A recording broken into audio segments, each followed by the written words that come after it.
Jelang mudik Lebaran 2018 tahun ini, Menteri Perhubungan Budi Karya Sumadi telah mempersiapkan sejumlah ruas jalan alternatif.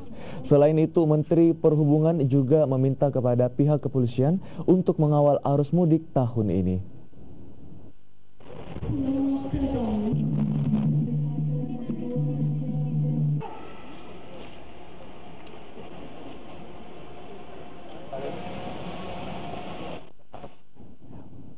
Saat berada di Selatan, Budi Karya juga telah meminta kepada pihak kepolisian untuk melakukan pengawalan terhadap arus mudik tahun ini, mulai dari jabatan Polrestabes hingga jajaran Polsek.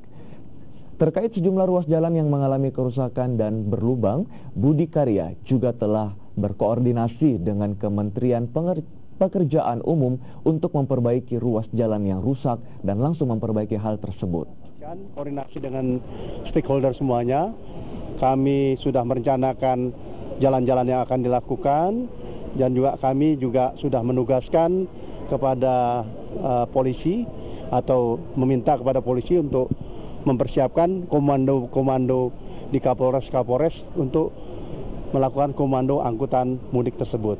Harapannya kita akan didukung oleh stakeholder, apakah itu PU, apakah itu kesehatan, apakah BPSDM, dan yang lain menunjang sehingga mudik kali ini akan lebih baik dari tahun yang lalu. Bagaimana dengan